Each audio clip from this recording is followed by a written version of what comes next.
Hey guys, Philosopher here, and today we're going over the best war defense teams for the month of April 2021. So let's get right to it. Look, there's been some obvious shakeup in war defense over the past month, and that is because of two characters. One being Doctor Doom. Many more people are unlocking Doom. You're starting to see, I think, at least 1,000 people have unlocked Doom. You're starting to see Doom more and more in high-level play. Teams that have many different Doctor Dooms on their defense. You're starting to see Doctor Doom used more on offense. And then, of course, we also have Silver Surfer. Silver Surfer is making such a big impact on the meta, and really what we're seeing now is different teams that have either Surfer or Doom in them. And what I'm going to talk about today is going through what I am seeing at a very high level in the game. It not only I'm in diamond level in wars, what I did is I not only based this on my own experience, but polled people who are war captains and some of the other top alliances, top 20, top 25 alliances in the game, and what we're seeing at this level in high-end war. Obviously, some of the teams are going to be different depending on where you're at. It won't always translate. But what this tells you is when these teams get to G14, G15, this is how they scale. This is the teams that we're seeing at the high end. This can help you evaluate which war defense teams will be better for your own alliance. So let's get to the list. It is linked below, so you can go there, and I update it on a regular basis. And the number one defense in the game right now, Inhumans, Coulson plus Silver Surfer. This team has a lot of fantastic synergy, and really without Silver Surfer in it, a very clever team.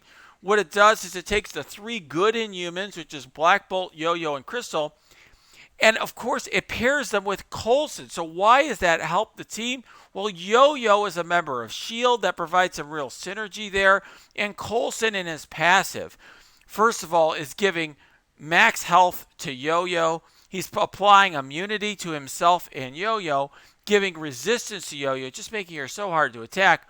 But then, here's the key thing. On his ultimate, what he is clearing positive effects, but then he's applying defense down and taunt to the enemy with the most damage, and he calls Black Bolt, who's the ally with the most damage, to attack. Very powerful move. Now, this is a team that can really be countered. A lot of times people are using Fury or Miss Marvel as the fifth. But when you use Silver Surfer, it just puts this team on another level because you have two threats. You're not only dealing with this Coulson attack at the beginning and dealing with Black Bolt, but you're also dealing with Surfer at the same time. This is a team that really is best countered by Black Order. You can use Shadowland as well if you are doing it the right way, but you have to be careful in a room like Defense Down. That has Defense Down, it can be very difficult to use Shadowland. So just a very good defense, and in my opinion, right now, the best war defense in the game. All right, so let's go to the second team on this list. That is Mercenaries with Killmonger and Shuri. Why is this such a good defense? Well, here's the thing. It scales incredibly well at high levels. So what I'm talking about, I know you may be saying, oh, I just beat it with, I've had people tell me since the last list, I beat it with Brotherhood, I beat it with X-Force. You are not beating a 750k Merc team with Brotherhood or X-Force. You just aren't. And if you're in the Reactor, for example, you can't even beat it using Black Order. So people are using Black Order against these massive Merc teams. They're also using Hydra 3.0, which I've showcased in various videos. But that's basically it. One thing that's really cool with this team is they get a very fast start. On spawn, there's all this speed bar that goes to Taskmaster. And so this is a team that is the least harmed by Shadowland. This is the team that Shadowland does the worst against because Shadowland doesn't get that huge speed advantage. And in addition, this is a team that isn't countered at all by XFactor. So this is just a team that has not fallen off at all. Excellent team, really held its value. And Shuri really brings it to another level and adds an RNG component because when she puts defense up on the team, then Killmonger attacks the most injured enemy for 330 damage. If you don't have like a Drax or Killmonger on your team or something like that, it can really screw you up. Excellent team. A team that is scaled and has held its value for a long time. And now that Taskmaster used in Skill Raid, you're going to see a lot more people with G15 Taskmasters going forward. All right, let's go to the next team in the list. So here we've got a few different teams that have Dr. Doom on them. I did not list all the endless possibilities with Doom. I listed the best ones. Now, I would not recommend using Axemen with Doom. I've seen it enough that I think it, was worth listing. But I do see a lot of Uncanny with Doom and a lot of Brotherhood with Doom. And that's simply because, for Uncanny, they are just really falling off. They're not as important now in War Offense, so you could just, now that they've lost Beast, so you could just throw Doom in that last spot that might otherwise be Storm or Wolverine, and you've got yourself a team that is best countered by Black Order. It could be countered by Shadowland as well, but that's a very good situation if your defense is drawing one of those counters. Brotherhood is another one. A lot of people have a lower Brotherhood. I actually think Brotherhood's climbing in its value right now in the very high end of war. It still has some real value. But certainly, if you have a low Brotherhood, you can throw Doom there and to make sure that the symbiotes can't counter Doom, because symbiotes are being used to counter a lot of the random Doom teams. Okay.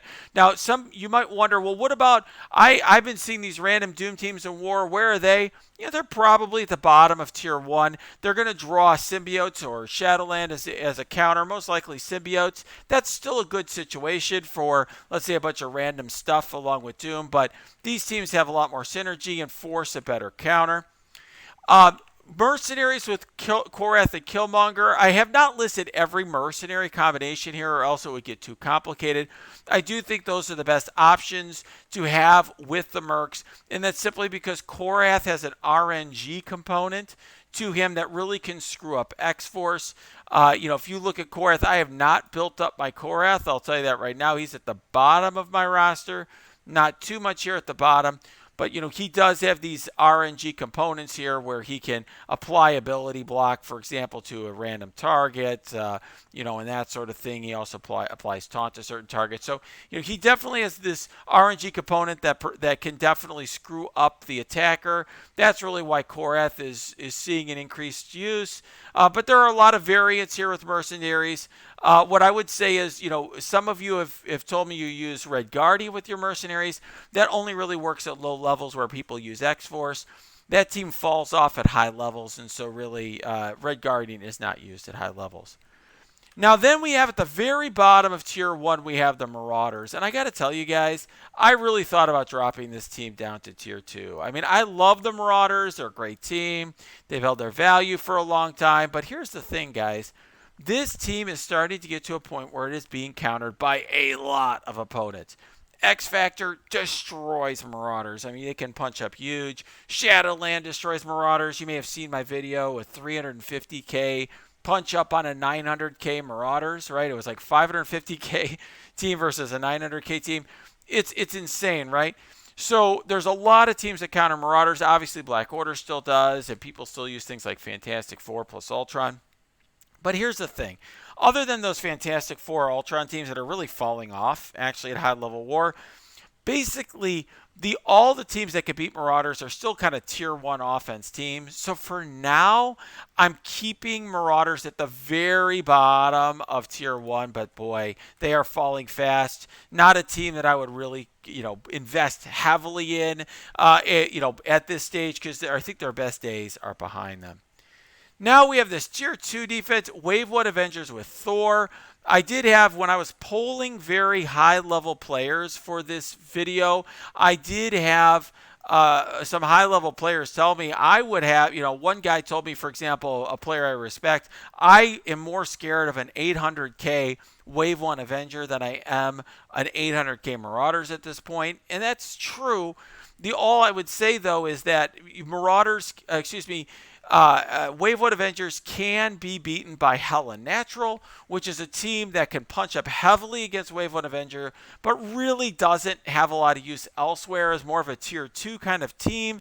They could beat Sinister 6, but they're really best used in this matchup. So for that reason, I just think that they're a step below. But this team is fantastic.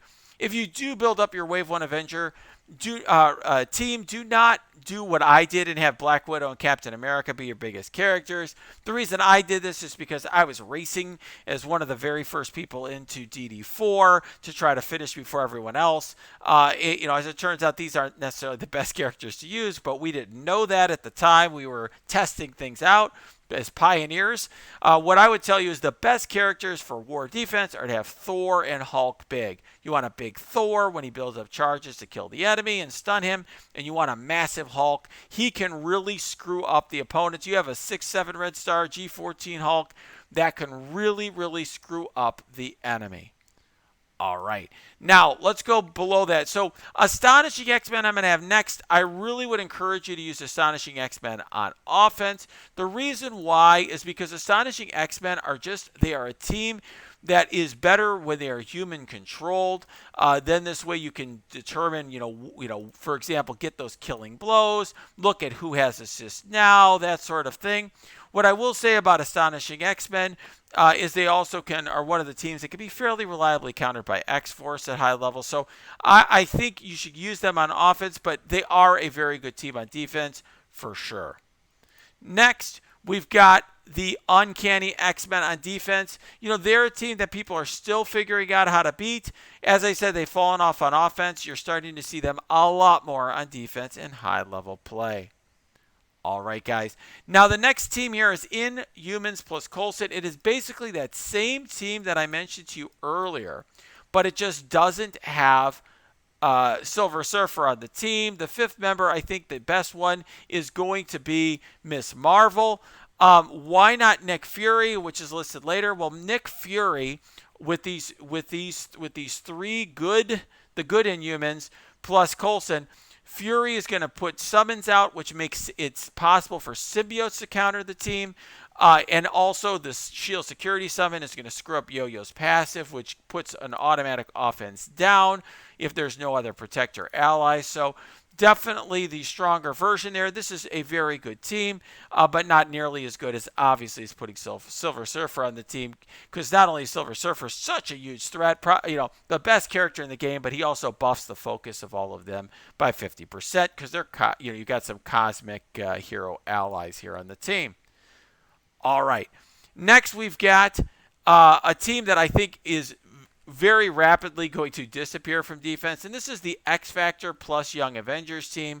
And really, this is a team that basically people were using because you only had the dad bros in the game, and they didn't have their dad bros big enough to use them on offense, so they just throw them on defense with Young Avengers. The idea being that the way to stop the dad bros is essentially to stop them from getting going by blinding them, the way that you would do that with the symbiotes. And so Brotherhood would be the obvious counter for the dad bros, but by having Squirrel Girl there, she cleanses, she could cleanse the blinds and screw things up. It's a good defense, but it's very easily countered if you just use Toad Basic on Squirrel Girl and use your Brotherhood team.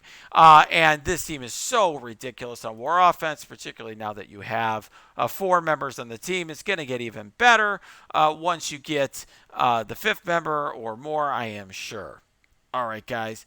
The next team on the list is Sinister VI. Now, this is a really interesting one. I really debated where to put this on the list. There was a lot of discussion because, symbiotes are usually what is used to counter Sinister VI. Symbiotes or X-Men, you've seen me on the channel having huge punch-ups.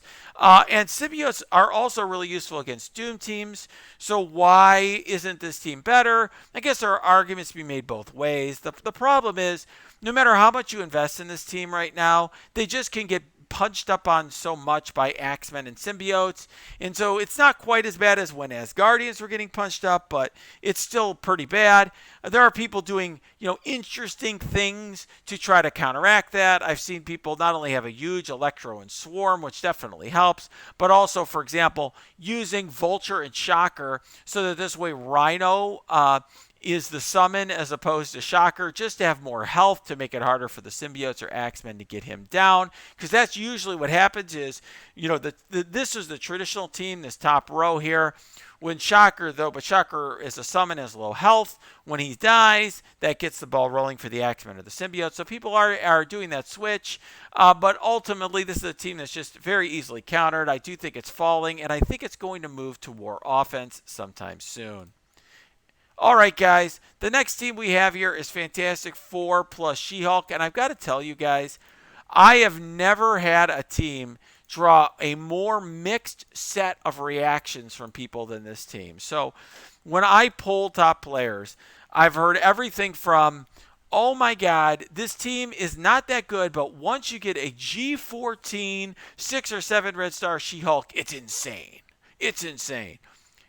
Two players telling me like, I've got an 800K or a 900K SheHulk team and it sucks. It gets rolled every war. I've heard everything on both sides. What I will say is this. People do not know how to counter yet a very, very large SheHulk. They're not used to seeing them. If you do have a huge SheHulk on this team, then it can be very useful on defense. If you have a smallish SheHulk, not so much. But, look, this is, we're getting to the point in this list where obviously these aren't the best teams, but you got to have 8 teams. And Fantastic Four is really falling off on offense. It's just not what it once was. So this is a team you're just seeing more and more and more on defense at high levels. All right, guys. The next one is going to be Inhuman Shield with Fury. We've already talked, I think, about the weaknesses of that. Now we're getting to basically the last slot. So if you're looking at what the 8 slots would be at a high level, you might have, this Inhumans Silver Surfer team. Mercenaries is 2. Doom team is 3. And then you're going to have Marauders 4, 5, 6, and then you'll have 7. So what's the 8th team? It's probably going to be something starring Ghost. So why is it that this, either Tech Nerva with Ghost or Pym Tech, why are these so popular as the 8th spot? Why do I have them at the top of tier 3? Well, basically, look, these defenses are not that good. They get rolled by Brotherhood. They can obviously lose to symbiotes and other things. But Ghost, if you have a humongous Ghost, and a lot of people do because they brought her to DD4, she has some RNG component to her, both with the turn meter rewind and, of course, with the dodges, the counterattacks, and so forth. So there is some value there. This is, you do see Ghost on war defense for that reason. RNG is good if you're trying to get a defense win, but that's about it. That's basically what you're looking for here, just hoping that somehow the opponent's Brotherhood can't quite get that Ghost down. All right, guys, we have a few other teams here, and I really view these as more or less filler teams. Skill Military loses to Brotherhood every time. They're just okay. Hopefully the rework that's coming helps them. Young Avengers is another team that this is actually a particularly bad team. These two teams I probably should move down, and I actually think I will during this video to tier 4.